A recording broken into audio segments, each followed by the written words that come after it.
Now that we finished our tall and short grass swatch card, I'm going to show you the same technique with bushes and shrubs.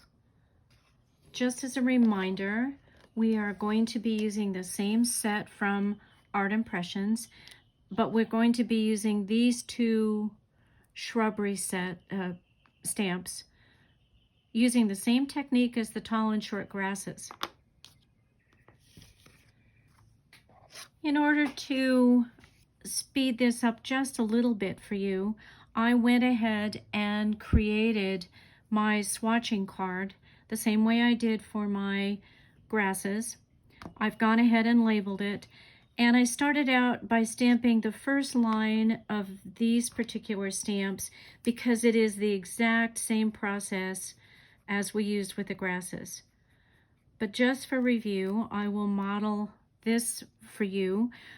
This line is inking the stamp each time before I stamp it off to create this very dark image.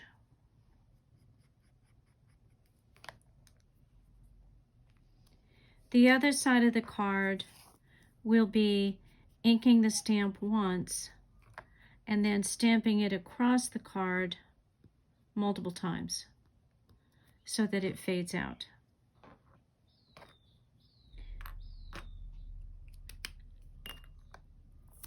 Now I will switch to the other foliage style and use the same technique.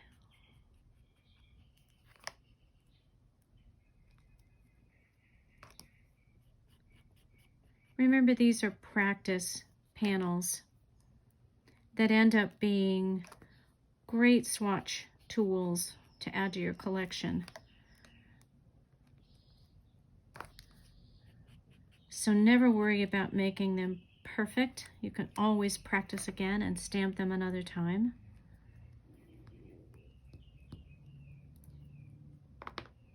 Now I'm going to use my round watercolor brush,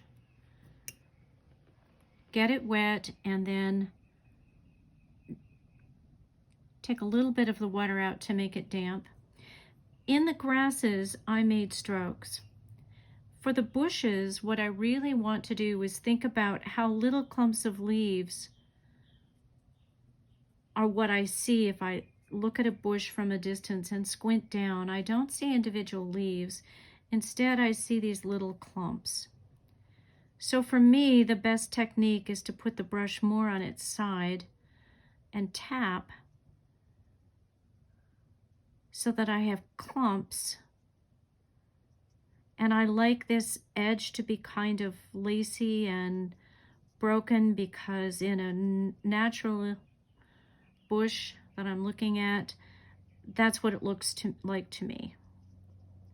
And even when I have used the stamp one color and ink up each time, notice that by using a little bit less water, a little drier brush, I can actually vary the darkness and lightness of that bush, even if it's one that I didn't stamp until it became lighter.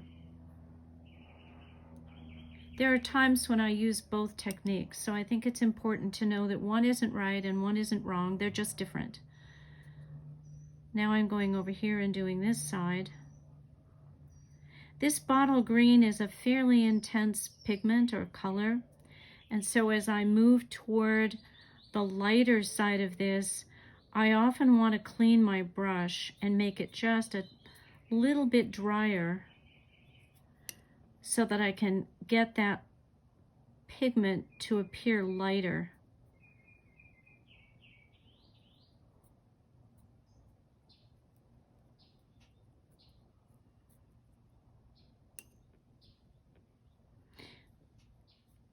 If my sunlight is overhead, then even in this lighter section, I might want these bottom areas to be slightly darker in value, darker color than they are at the top. Repeat the same technique for these down here on the bottom.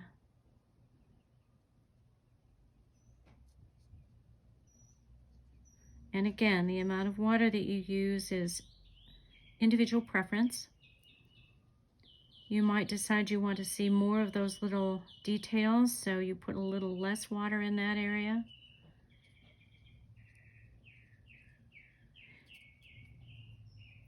This feels to me like it could become an evergreen bough, a garland. I didn't think about that until I started painting it.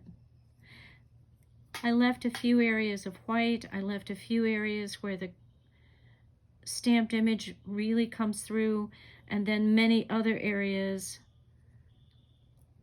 show that bloom where I've added more water. And on this side, again, if I want that to fade to a lighter value, become lighter, then I make sure that my brush is slightly drier, and because there's less pigment there from the stamp, it will begin to look a little lighter. So there I've completed my card, the second of the two cards. Now I have my tall and short grasses card. I have my bushes and shrubs card, which can be put into the packaging. And now I want to show you why this is important in the context of creating a small miniature painting or a card front. So here is a sample that I've done using the two different sizes of grasses. The bush shape that was more of the triangle. And then I added one more from that same set. I went ahead and added this vine for some just variety in the background. And I stamped in a couple of colors. So the new colors that I used in addition to the bottle green were the olive green from Marvy, number 15.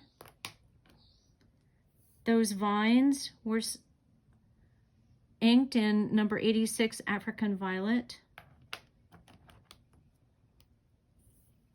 I used number 75, Sky Blue, for the water in the bird bath and the sky.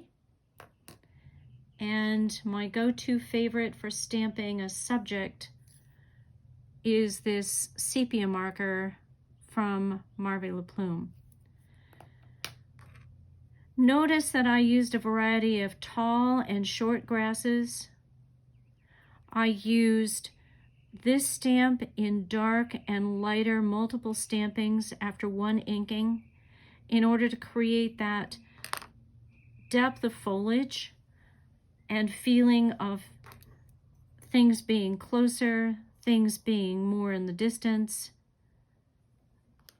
This little bird bath stamp is also from Art Impressions, and I will be teaching this entire card in a follow-up lesson. So thank you for joining me today. If you enjoyed this, I love to hear comments in the comment section below. And if you liked it and you would like to see more, then please click subscribe and you will get notification anytime I post a new video. Thank you. I look forward to seeing you next time.